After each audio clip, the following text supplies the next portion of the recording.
Assalamualaikum warahmatullahi wabarakatuh. Kembali lagi di channel Catatan Sejarah. Kali ini saya akan kembali lagi menceritakan kisah misteri yang berjudul 2,5 tahun tinggal di rumah setan bagian yang ke-8. Makhluk itu muncul lagi. Hampir sebulan lebih lamanya keluarga kecil tersebut tinggal di rumah itu bersama Anjas dan Lukman, dan sesekali Pak Agus datang. Anjas berpikir dengan datangnya Pak Ustadz yang menyembuhkan si kecil Rio bisa membuat anak kecil itu tidak lagi rewel. Ternyata salah. Suatu hari Anjas mendapatinya sedang bermain sendirian di dalam rumah. Ibunya sedang tidak ada di rumah. Anjas yang baru pulang dari kuliah pun menyapanya. "Rio, kok main sendiri?"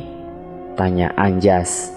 Awalnya Rio yang menoleh ketika Anjas datang dan kembali sibuk bermain lempar bola ke dinding mengacuhkan Anjas. "Rio sedang main apa?" tanya Anjas lagi. Anjas sedang tidak sibuk sama sekali sehingga kali ini ia ingin bermain dengan si Rio kecil. Rio kembali menoleh dan menjawab dengan sangat pelan, "Main bola sama itu." Tunjuknya di sampingnya. Dek, jantung Anjas kembali berpacu. Siang bolong begini, nih anak malah diajakin main sama mereka, batinnya.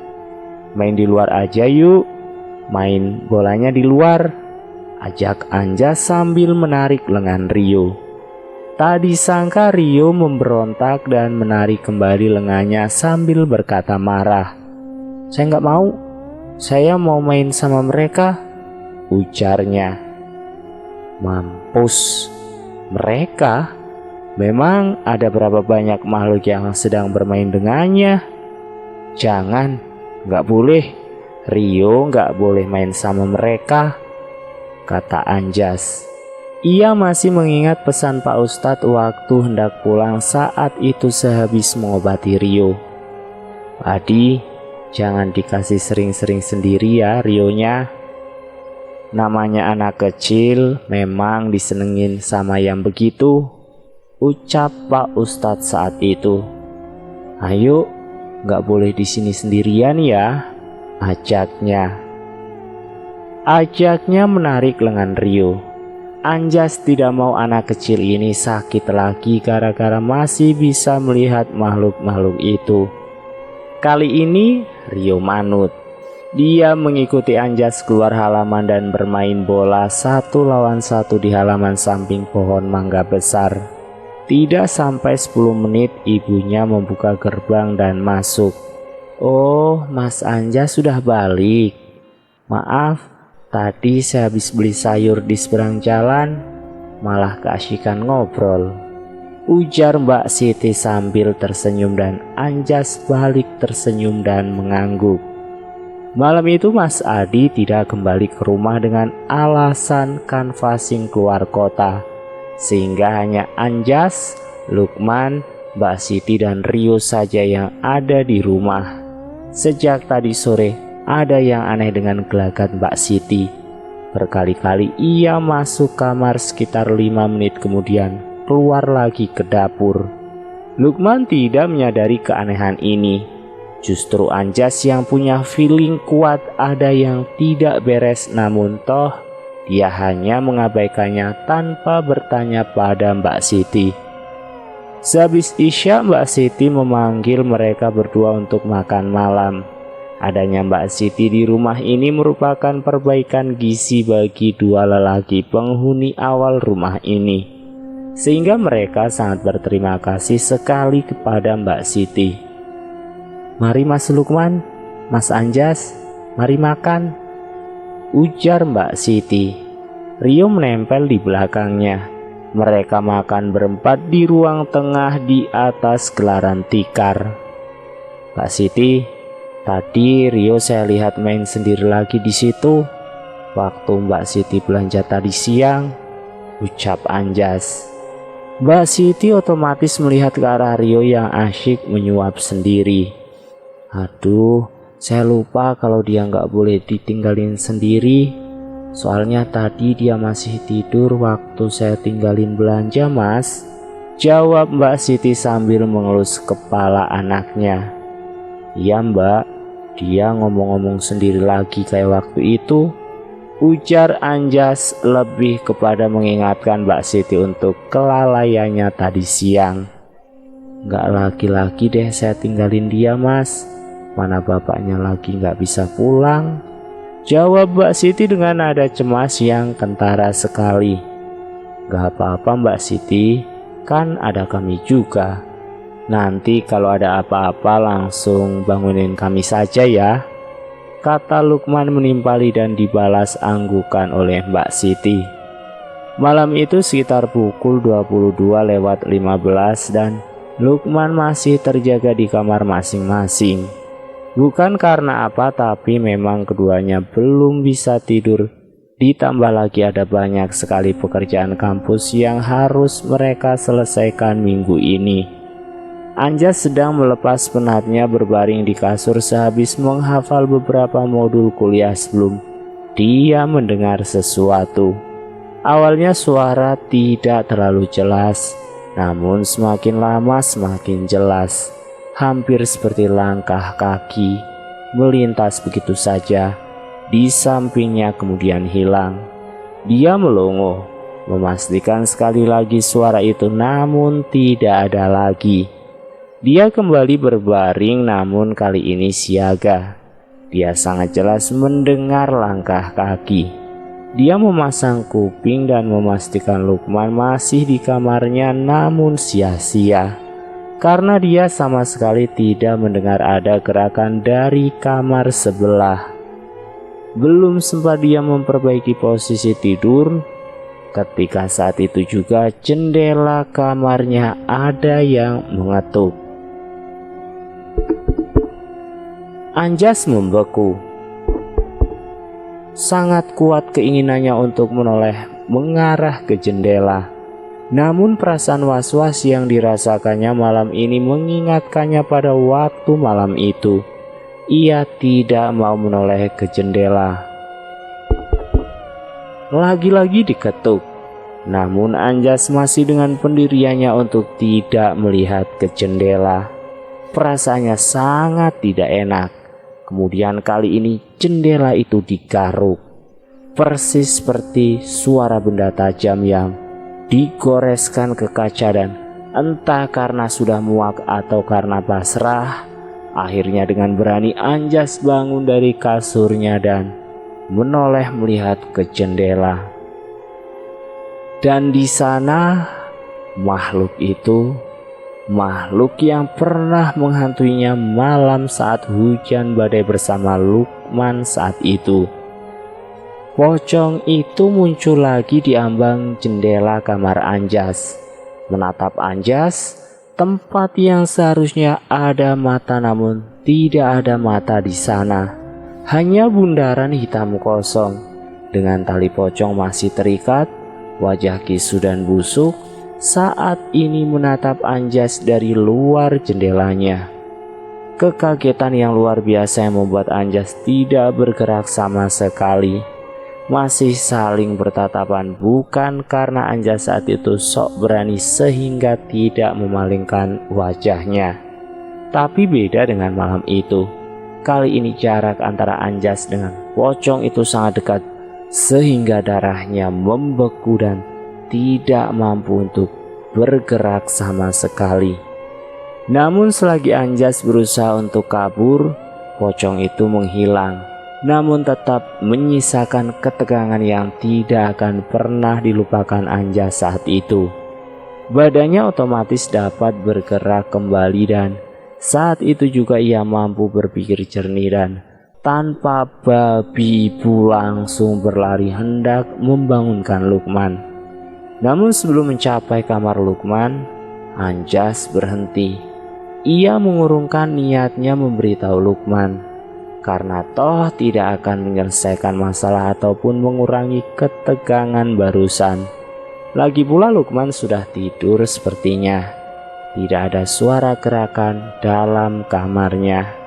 Dengan wajah yang masih pucat, Anjas perlahan kembali ke kamarnya. Ini pertama kali dia diganggu di kamar ini. Sebelumnya tidak pernah sama sekali. Ketika Anjas sudah hendak masuk ke kamarnya, didengarnya suara langkah kaki lagi.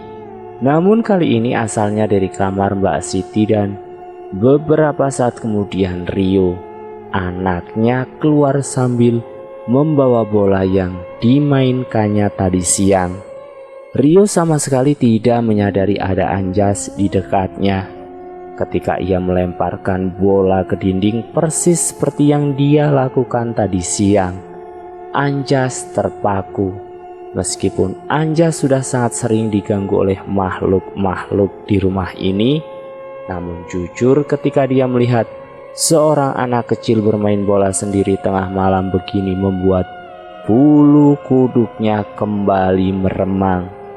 "Rio, kamu jangan main malam-malam begini," ujar Anjas. Namun kali ini dia hanya berdiri. Di sana, tidak mendekati Rio. Rio hanya diam, masih asyik melemparkan bola ke tembok yang terpantul dan diambilnya kembali. Seakan tidak terusik sama sekali dengan teguran Anjas. Ada kekhawatiran pada diri Anjas.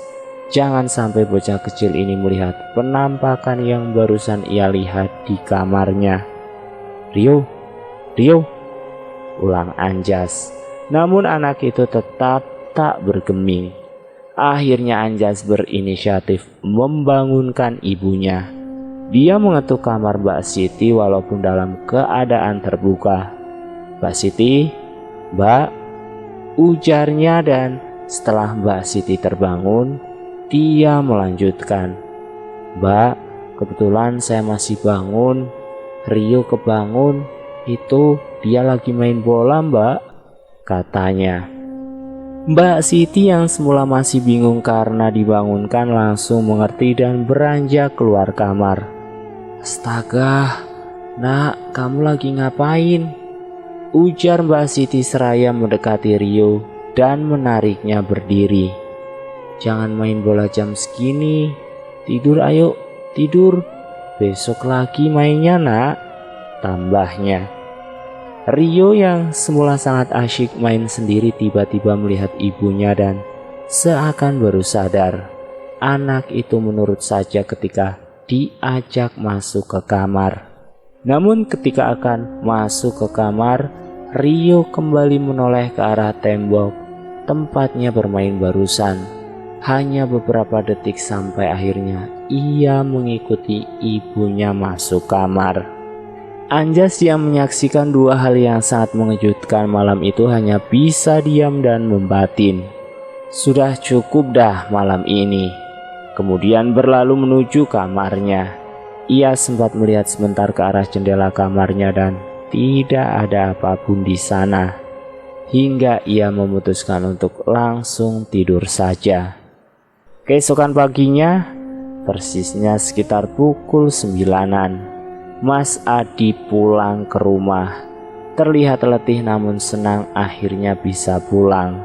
Anjas yang pagi itu akan ujian langsung pamit pergi ke kampusnya.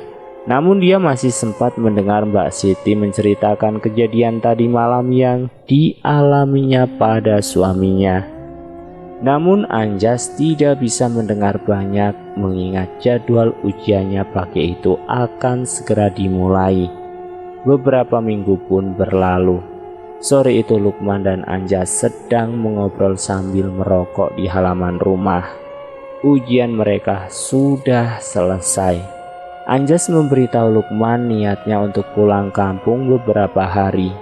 Karena memang sudah sangat lama ia tidak pulang. Sambil berniat hendak membawa beras nanti waktu kembali. Karena persediaan beras mereka mulai menipis dan sangat tidak layak, mereka selalu mengharapkan kebaikan Mbak Siti dan Mas Adi untuk menyuplai makanan untuk mereka. Lukman setuju dan Lukman pun ada niat untuk menjenguk bapaknya di rumahnya. "Gak apa-apa nih kita ninggalin mereka?" tanya Anjas. Ia kasihan sebenarnya pada keluarga kecil itu. "Menurut saya sih gak apa-apa bang. Soalnya Mas Adi kan gak nginep-nginep lagi di luar, jawab Lukman. Akhirnya Anjas menyetujui dan memastikan bahwa mungkin ia pulang ke kampung halamannya hanya 3 atau 4 hari saja. Mereka berdua memberitahu Mas Adi niatnya untuk pulang kampung. Mas Adi menyanggupi, namun Mbak Siti tiba-tiba nyeletuk. "Jangan lama-lama ya Mas pulangnya. Gak enak sendirian di sini, gak berani," katanya. Mas Adi tertawa sambil berkata, "Ya ampun, seperti anak kecil saja gak berani segala. Kan ada saya juga. Siang juga mana ada yang berani gangguin. Ya kan Mas Anjas, Mas Lukman?" Kelakarnya. Anjas dan Lukman hanya tersenyum dan mengangguk meyakinkan Mbak Siti. "Kapan pada mau pulangnya Mas?" tanya Mas Adi. "Besok pagi Mas Adi, kami juga sudah tidak ada ujian, lagi libur semester," ujar Lukman yang dibalas anggukan oleh Mas Adi. Malam itu mereka berkumpul sambil mengobrol santai di ruang tengah sehabis makan malam. Anjas tidak sengaja menoleh ke jendela ruang tengah dan sedikit berharap makhluk yang muncul di jendela kamarnya waktu itu tidak akan muncul lagi dan mengganggu mereka yang tersisa di rumah itu. Keesokan paginya mereka berdua siap untuk pulang. Rio ikut mengantar sampai gerbang dan melambai-lambai dengan semangat. Mulai jahil lagi. Ternyata pikiran Anjas yang niatnya pulang hanya beberapa hari tidak sesuai.